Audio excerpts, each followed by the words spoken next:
subscribe godhuu hin dagatinaa. Har'a viidiyoo gabaabaa tokko isin qabadheetiin dhufe.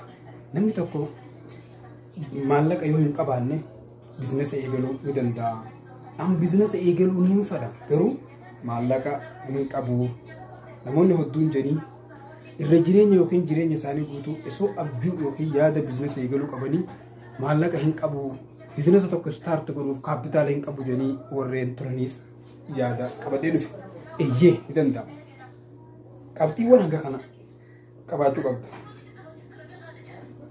Biizinasa eegaluudhaaf maallaqa caalaa beekumsa si barbaachisa. Read book about business.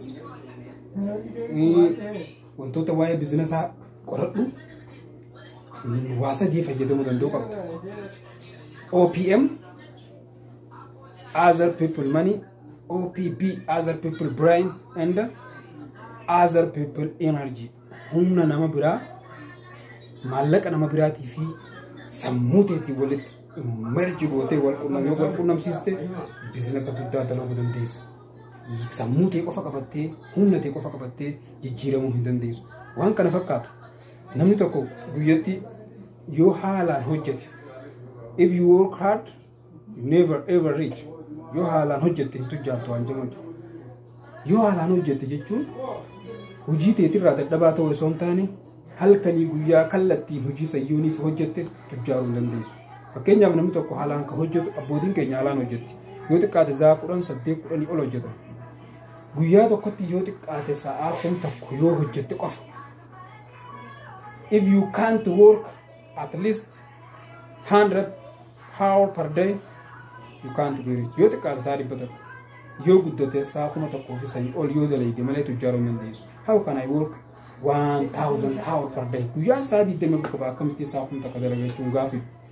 Sa'aa 1,000 dalaguudhaaf jechaan reefu siin jesan sammuu biraa, qabeenya nama biraatii fi enerjii nama yeroo nama biraa walitti idaatee namni tokko yoo xiqqaate guyyaa isaa 8 si hojjete sheeringii nama sanii wajjin gooteen sa'aa 24 keessatti namni 100 meeqa naa hojjeta kaalkuleet taa'imii gootee yeroo gabaabaa keessatti jijjiiramuu dandeessa. Malee dhuunfaa keetiin hojjettee wanni ati jijjiiramuu dandeessu hin jiru. Aduutu gamasiisitti baa malee.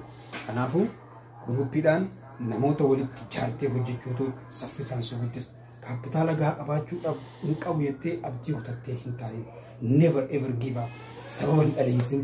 Waaniin kana godhuu dadhabeef waaniin hin qabneef waaniin maarree. Never comply.